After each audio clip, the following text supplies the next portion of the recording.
త్వరలో nuclear war జరగబోతోందా? Iran Russia అణుయుద్ధానికి సిద్ధమవుతున్నాయా? అమెరికా ఇజ్రాయెల్ పైన న్యూక్లియర్ వెపన్స్ ప్రయోగించడానికి సిద్ధమవుతున్నాయంటే మేబీ అవకాశాలని కొట్టి పారేయలేమని చెబుతున్నారు. ఇప్పుడు ఎందుకు మాట్లాడుకుంటున్నాం న్యూక్లియర్ వార్ గురించి, మూడవ ప్రపంచ యుద్ధం గురించి అంటే రీసెంట్గా రష్యాకు చెందినటువంటి డూమ్స్డే ప్లేన్ ఇరాన్ రాజధాని టెహ్రాన్లో ల్యాండ్ అయింది. ఏంటి డూమ్స్డే ప్లేన్? చాలామందికి మన ప్రేక్షకులకి అవగాహన ఉండే ఉంటుంది. తెలియని వాళ్ళ కోసం బ్రీఫ్గా చెప్పేస్తాం. డూమ్స్డే అంటే ఏంటి, దాన్ని మనం ఎలా డిఫైన్ చేస్తామంటే దీన్ని ఒక్కొక్క రిలీజన్లో ఒకలాగా చెప్తూ ఉంటారు. బేసిక్గా చెప్పాలంటే, సింపుల్గా చెప్పాలంటే ప్రపంచం అంతమైపోయేటువంటి రోజు, అదే డూమ్స్డే అంటారు. లేదా భారీ వినాశనం ఏదో జరగబోతోంది, అదే డూమ్స్డే. బేసిక్గా ఇది ఒక ఏదో పెద్ద విపత్తు జరగబోతోందని సూచించడానికి ఈ డూమ్స్డే అనేటువంటి పదాన్ని వాడతారు.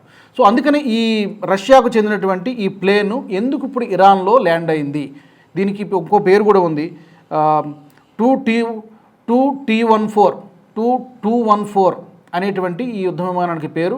ఇది ఎందుకు ఇరాన్ రాజధాని టెహ్రాన్లో ల్యాండ్ అయింది అనేది మనం ఒకసారి చూస్తే అసలు ఇది ఎలా పనిచేస్తుంది. ఒక ఫ్లయింగ్ కమాండ్ సెంటర్ లాగా కూడా దీన్ని వినియోగిస్తారు. ఫ్లయింగ్ కమాండ్ సెంటర్ అంటే బేసిక్గా యుద్ధ పరిస్థితులు వచ్చినప్పుడు భూమిపై ఉన్నటువంటి కమాండ్ సెంటర్లు అన్నీ కూడా ధ్వంసం అయిపోయిన, న్యూక్లియర్ అటాక్ జరిగిన, దేశాధినేతలు సైన్యానికి ఆదేశాలు ఇవ్వడానికి ఉపయోగించేటువంటి అత్యంత ఒక రహస్య కమాండ్ విమానమే ఈ యొక్క డూమ్స్డే ప్లేన్.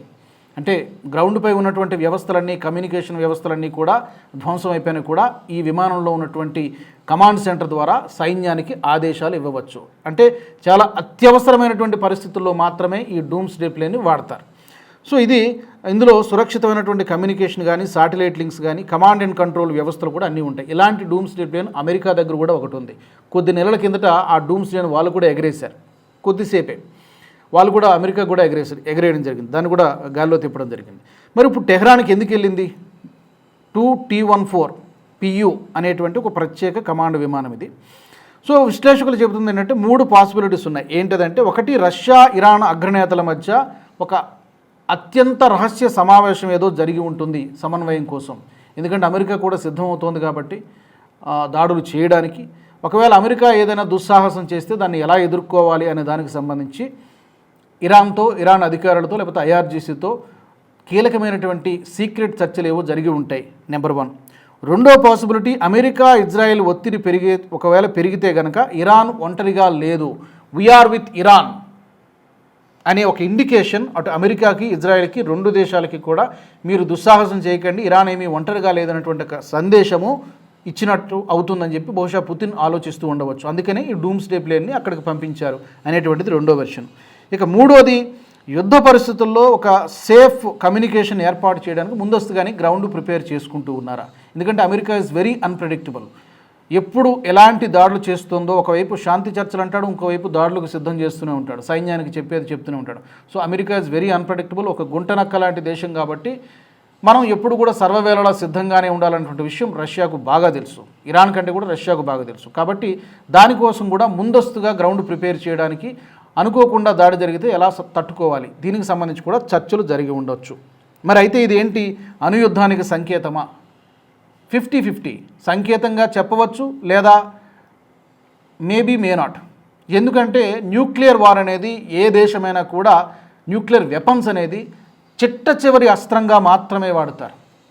న్యూక్లియర్ వెపన్స్ వాడితే ఏం జరుగుతుందో అన్ని దేశాలకు తెలుసు. కొన్ని జనరేషన్స్ నష్టపోతాయి, ఆ యొక్క ప్రభావం మామూలుగా ఉండదు. తిరిగి ప్రతిఘటనలు కూడా అలాగే ఉంటాయి. కాబట్టి ప్రయోగించే ముందు 1కి 100 సార్లు ఏ దేశమైనా ఆలోచిస్తుంది. కేవలం బెదిరించడానికి మాత్రమే న్యూక్లియర్ వెపన్స్ని వాడతాయి, కానీ ఒకసారి ప్రయోగించారంటే ఆ నష్టం మామూలుగా ఉండదు. గతంలో జపాన్పై 2 న్యూక్లియర్ అటాక్స్ జరిగాయి, మనందరికీ తెలుసు. కాబట్టి ఇది అణుయుద్ధానికి సంకేతం అంటే maybe may not. But preparation మాత్రం, మీరు దుస్సాహసం చేస్తే మేమేమి చేతులు ముడుచుకొని కూర్చేటువంటి పరిస్థితి లేదు, ఇరాన్తో మేము ఉన్నాం, తోడుగా ఉంటామని చెప్పి రష్యా ఒక హెచ్చరిక ట్రంప్కి ఇచ్చినట్టుగానే మనము భావించాలి. తర్వాత దీనికి సంబంధించి మరి డూమ్స్డే ప్లేన్ ఇరాన్ రాజధాని టెహ్రాన్ వెళ్ళింది కాబట్టి టెహ్రాన్ నుంచి మళ్ళీ చైనా కూడా వెళ్ళింది, బీజింగ్ వెళ్ళింది. మరి అక్కడేం మాట్లాడారు? ఈ 3 దేశాలు కలిపి ఏం చేస్తున్నాయి? చైనా, రష్యా అండ్ ఇరాన్, ఈ 3 దేశాలు కలిపి ఏదో ప్రిపరేషన్లో ఉన్నాయనేటువంటి విషయం చాలా స్పష్టంగా అర్థమవుతుంది. మరి దీనికి అమెరికా స్పందన ఎలా ఉంటుంది, ఏం చేస్తుంది, యుద్ధానికి దిగుతుందా లేకపోతే కాస్త సంయమనం పాటిస్తుందా అనేది ప్రస్తుతానికి సమాధానం లేనటువంటి ప్రశ్నలు. రాబోయే 2-3 రోజుల్లో దీనికి రియాక్షన్స్ కూడా ఎలా ఉంటాయో మనం చూడబోతున్నాం. ఈ వీడియో మీకు నచ్చినట్టయితే లైక్ చేయండి, 10 మందికి షేర్ చేయండి. అలాగే కామెంట్ల రూపంలో మీ అభిప్రాయాలను మాతో పంచుకోండి. Nationalist hub group of channels ను సబ్స్క్రైబ్ చేసుకుని తెలుగునాట జాతీయవాద జర్నలిజాన్ని ప్రోత్సహించండి. ఈ వీడియో కింద ఉన్న బెల్ ఐకాన్ పై క్లిక్ చేయడం మర్చిపోవద్దు.